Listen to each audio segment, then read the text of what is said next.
আবার চলে এলাম রবিবারের ঠিক সকাল 10টায় সত্যি ভূতের গল্প নিয়ে। আজকের গল্প শ্রদ্ধেয় লেখক অনিশ দেবের লেখা জিহাদপুরের সেই লোকটা। একটি ভয়ঙ্কর গল্প। সম্পূর্ণ গল্পটি শুনে আপনাদের মূল্যবান মতামত জানিয়ে আমার পাশে থাকবেন।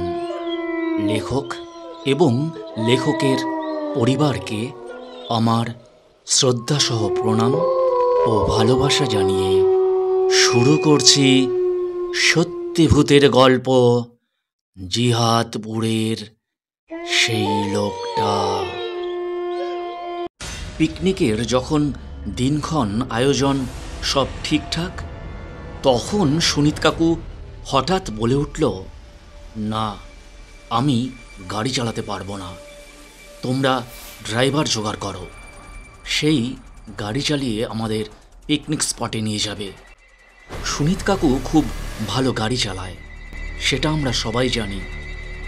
এতক্ষণ কাকু গাড়ি চালাতে রাজি ছিল, কিন্তু পিকনিক স্পটের নামটা শোনা মাত্রই সে বেঁকে বসল। অথচ ড্রাইভার নিলে আমাদের খরচের চাপও বেড়ে যাবে। কেন গাড়ি চালাতে পারবি না কেন? রীতা পিসি জিজ্ঞেস করল। সুনীত কাকু কেমন যেন অন্যমনস্ক হয়ে গেল। একটা খোলা জানালার দিকে তাকিয়ে ঘোর লাগা গলায় বলল, গড়বেতায় যেতে হলে জিহাদপুরের ওপর দিয়ে যেতে হয়, আর লক্ষ টাকা দিলেও আমি জিহাদপুরের ওপর দিয়ে যেতে পারবো না, সে দিনে হোক কি রাতেই হোক। কেন, জিহাদপুরে কি হয়েছে? লিলিদি আমার জ্যাঠতুতু দিদি, সে জানতে চাইল। সুনীত কাকু তক্ষুনি কোনো উত্তর দিল না। পকেট থেকে সিগারেটের প্যাকেট বের করে একটা সিগারেট ধরালো। সিগারেট দেখে আমার 4 বছরের বোন চন্দনা বায়না করতে লাগলো। সুনীত কাকুর হাত ধরে টানতে লাগলো আর বলতে লাগলো, সাদা লজেন্স খাবো। আমি ওকে কোলে করে সরিয়ে নিয়ে এলাম, কিন্তু জেদ ধরে ও চিৎকার করতে লাগলো আর হাত পা ছুটতে লাগলো। ওর মুখে সেই এক কথা, সাদা লজেন্স খাবো। অন্য সময় হলে চন্দনাকে আদর করে ভুলিয়ে ভালিয়ে বেশ তোয়াজ করতাম, কিন্তু এখন সেরকম মনের অবস্থা কোথায়? সুনীত কাকুর জন্য আমাদের শীতকালের বাধা পিকনিকটাই যেন ভেস্তে যেতে চলেছে। লিলিদি আবার জানতে চাইল, কেন রে, জিহাদপুরে কি এমন হয়েছে? মাত্র 4 বছর আগে একটা ব্যাপার হয়েছিল এই রকমই শীতের সময়। তারপর থেকে ঠিক করেছি, আর যেখানেই যাই না কেন জিহাদপুরের ওপর দিয়ে আর কখনো আমি গাড়ি ড্রাইভ করে যাচ্ছি না। কথা বলতে বলতে কান ধরার ভঙ্গিতে দুহাত কানে ঠেকালো সুনীত কাকু। ঠোঁটে সিগারেট ধরা অবস্থাতেই বলল, এই হনুমানের দিব্যি বলছি, ও রাস্তা আমার পক্ষে আর নয়। আমি তখন হেসে উঠলাম। হঠাৎ হনুমানের দিব্যি কেন কাকু? আমাদের আর্লি স্টেজে হনুমান আমাদের ক্লোজ রিলেটিভ ছিল, মানে লক্ষ লক্ষ বছর আগের কথাই আমি বলতে চাইছি। তাই সিনিয়র মোস্ট গুরুজন হিসেবে আমি হনুমানকে খুব রেসপেক্ট করি। চন্দনা তখনও জেদ দেখিয়ে ত্রিং ত্রিং করে লাফাচ্ছিল। সেদিকে তাকিয়ে মনে হলো সুনীত কাকুর হনুমান থিওরিটা বোধহয় একেবারেই মিথ্যে নয়। রীতা পিসি প্রায় চোখ পাকিয়ে বলে উঠল, 4 বছর আগে মাথামুন্ডু কি না কি হয়েছে, তার জন্য তুই পিকনিকে যাবি না? আর কিনা পিকনিক পণ্ড বলছিস? তোর ওসব চালাকি তুই ছাড়তো সুনীত। আসলে তুই পিকনিকে যেতে চাইছিস না, তাই তুই এখন নানা ছুতো খুঁজছিস কি, তাই তো? আমার খুব মন খারাপ লাগছিল, কারণ আমার কাছে বছরের 6টা ঋতু হলো এই রকম: গ্রীষ্ম, বর্ষা, শরৎ, হেমন্ত, আর এই পিকনিক, আর ওই বসন্ত। সেই পিকনিকটাই কিনা হবে না। খোলা মাঠ আর গাছপালার মধ্যে শীতের রোদ্দুরে পিঠ দিয়ে বসে খাওয়া দাওয়া, খেলাধুলো আর গান বাজনা সব কিনা মাটি। লিলিদি চন্দনাকে কোলে তুলে নিয়ে আদর করতে করতে বলল, সুনুকা, তুমি কি সিরিয়াসলি বলছো নাকি ঠাট্টা করছো? সিগারেটের টান দিয়ে একমুখো ধোঁয়া ছড়িয়ে সুনীত কাকু বলল, বিশ্বাস করো, সিরিয়াসলি বলছি। তোরা অন্য কোথাও পিকনিক স্পট ঠিক কর, সেটাই ভালো হবে। আমি তাহলে অরাজি হব না। কেন, কি হয়েছিল তোর ওই জিহাদপুরে? 7 জন্মে নামও তো শুনিনি, খুলে একটু বল দেখি। রীতা পিসি ভাইকে যেন সরাসরি চ্যালেঞ্জ জানালো। শুনবে? শোনো তাহলে, বলল সুনীত কাকু। তবে ছোটরা কিন্তু ভয় পেতে পারে। আমি বললাম, ভয়? পিকনিক পণ্ড হওয়ার ভয়ে আমি কিনা অস্থির। এর চেয়ে বেশি ভয় আর কিছুতে আছে নাকি? সুনীত কাকু কিন্তু বেশ গম্ভীর গলায় বলল, আছে, জিহাদপুরের ভয়। শোনো বলছি, তোরা তো জানিস ছোটবেলায় আমার বাবা মারা গিয়েছিলেন। তারপর থেকে বলতে গেলে জ্যাঠামশায়ের কাছেই আমি মানুষ। জ্যাঠামশায় দারুণ মানুষ ছিলেন। আজকাল এরকম গুরুজন পাওয়াই মুশকিল। আমার ছোটবেলাটা এত দারুণ কেটেছিল যে এখনও সেসব দিনের কথা মনে পড়লে মনটা কেমন যেন হয়ে যায়। জ্যাঠামশাই বরাবর মহানগঞ্জে থাকতেন। জমিজমা ওখানেই তিনি দেখাশোনা করতেন। শহর ওকে মোটেই টানত না, তিনি একদমই পছন্দ করতেন না। বছর 4 আগে তিনি একবার খুব অসুস্থ হয়ে পড়েছিলেন। আমি কলকাতা থেকে গাড়ি চালিয়ে ওকে দেখতে গিয়েছিলাম। তখন বুঝতে পারিনি যে আমি জিহাদপুরের ওপর দিয়ে গিয়েছি। 3 দিন পর ফিরবার সময় কলকাতার পথে যখন রওনা হলাম, তখন মনটা খুব খারাপ হয়ে গিয়েছিল। কারণ জ্যাঠামশাইয়ের অবস্থা তখন মোটেই ভালো ছিল না, বলতে গেলে এখন তখন। যদিও ওই মন খারাপ নিয়েই আমাকে ফিরে আসতে হয়েছিল। সুতরাং গাড়ি চালিয়ে ফেরার পথে মনটা কেমন যেন ছন্নছাড়া হয়ে যাচ্ছিল। বারবার ছোটবেলার কথা মনে পড়ছিল, আর ভুলে যাচ্ছিলাম যে ছুটন্ত গাড়ির স্টিয়ারিং আমি ধরে বসে আছি। সেই সময়টা ছিল শীতকাল। সন্ধে নেমে গেছে, অনেকক্ষণ হয়েছে। সোয়েটার জ্যাকেট পরে গাড়ির ভেতরে বসে থাকলেও কনকনে শীত হাড়ে হাড়ে টের পাচ্ছিলাম। গাড়ির হেডলাইটের আলোয় কুয়াশা ভেদ করে কালো পিচের রাস্তা আবছা দেখা যাচ্ছিল। দিব্যি আমি তখন গাড়ি চালিয়ে আসছি। আর তখনই হঠাৎই দেখি আমার ঠিক সামনে মাথায় ঘোমটা দিয়ে চাদর মুড়ি দেওয়া একটি লোক কোত্থেকে এসে যেন গাড়ির সামনে দাঁড়িয়ে পড়ল। লোকটা এত আচমকা গাড়ির সামনে হাজির হলো যে মনে হলো সে ঠিক একটা গাছের মতো মাটি ফুঁড়ে মাথা চাড়া দিয়েছে। ব্যাস, যা হওয়ার তাই হলো। আমি প্রাণপণে ব্রেক কষলাম বটে, স্টিয়ারিংও কাটালাম, কিন্তু কোনো লাভ হলো না। লোকটা এত কাছে দেখা দিয়েছিল যে পৃথিবীর কোনো ড্রাইভারই ওকে বাঁচাতে পারত না।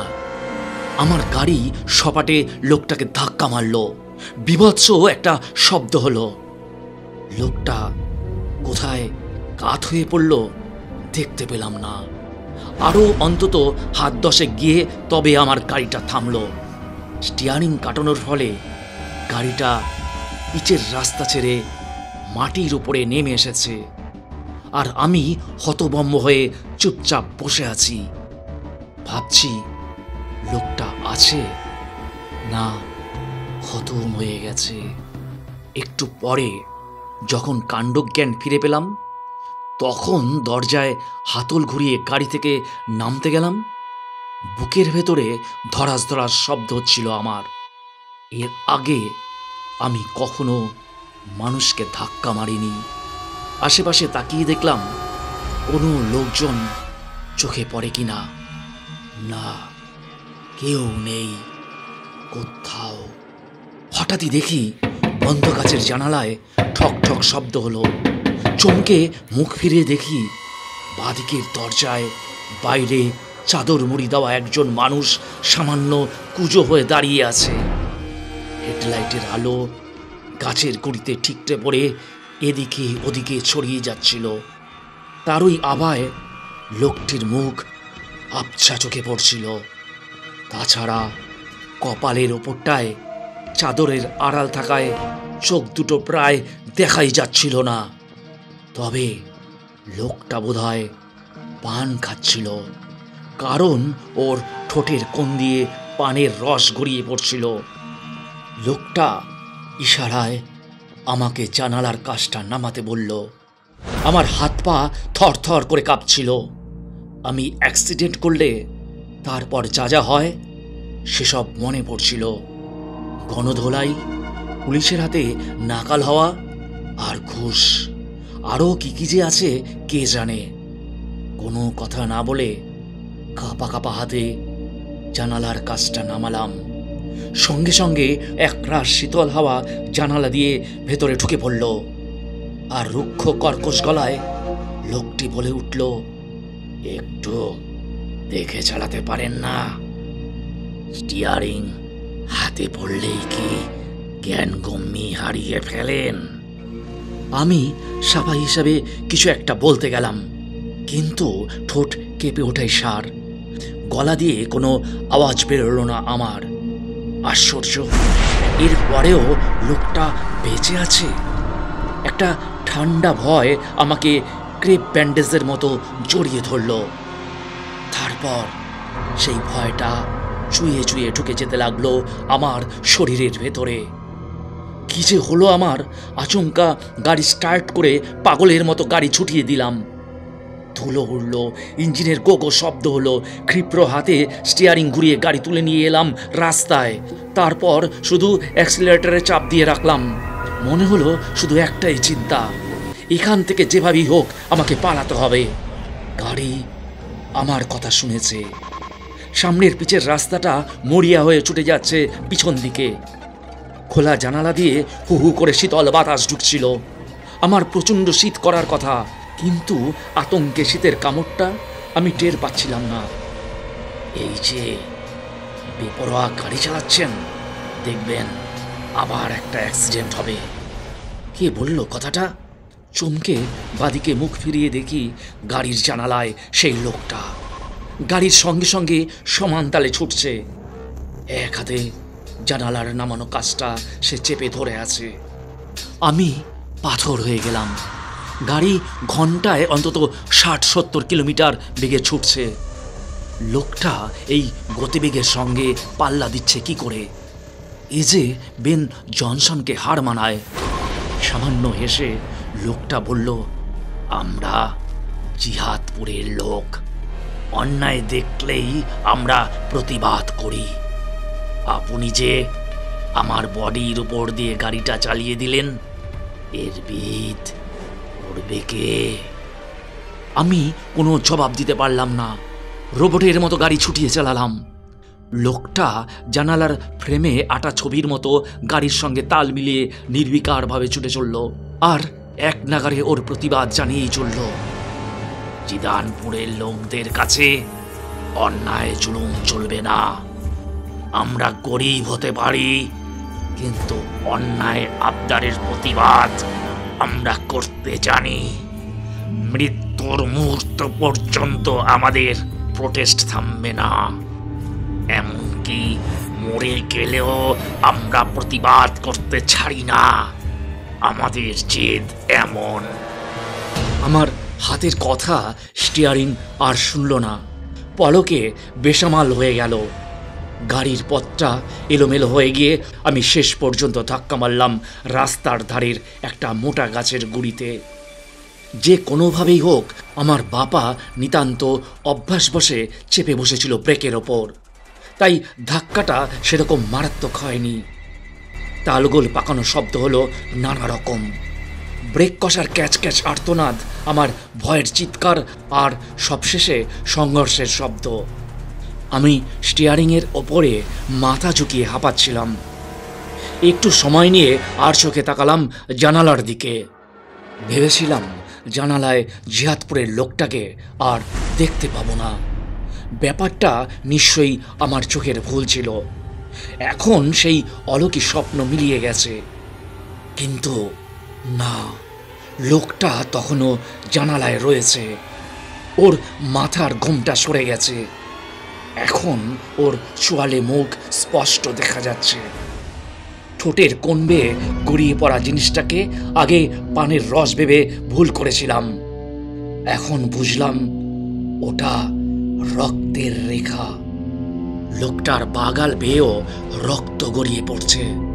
বোধহয় মাথায় চোট পেয়েছে। আমার চিন্তাভাবনা সব জট পাকিয়ে শুধু আতঙ্ক মনে বাসা বেঁধেছিল। সেই আতঙ্কের ঠেলায় ডান হাতে আমার দিকের দরজাটা খুলে ফেললাম। পালাতে হবে যেভাবেই হোক, এই ভয়ঙ্কর লোকটার কাছ থেকে আমাকে পালাতেই হবে।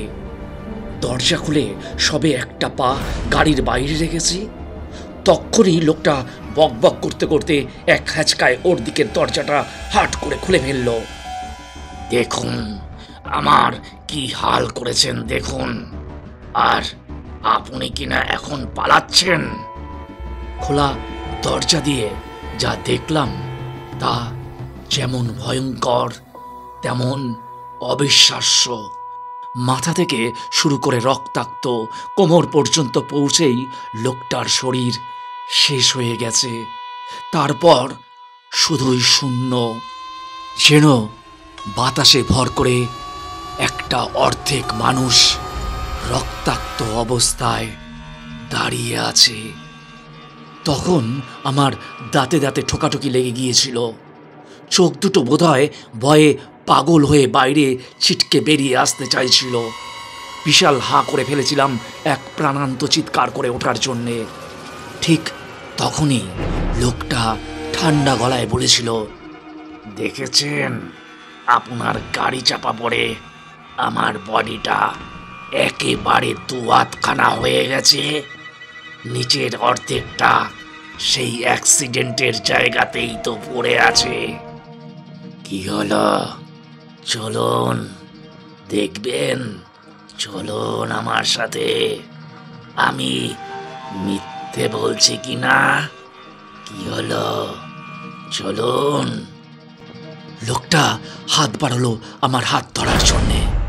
তারপর আর আমার কিছুই মনে নেই। পরদিন জেনেছি গাড়ির জ্বলন্ত হেডলাইট দেখে স্থানীয় লোকজন আমাকে খুঁজে পেয়েছিল, আর ওদের কাছ থেকে জানতে পেরেছিলাম যে ওরা কখনোই জিহাদপুরের নামই শোনেনি। সুনীত কাকুর গল্প শেষ হওয়ার পর আমরা আর কোনো কথাই বলতে পারলাম না।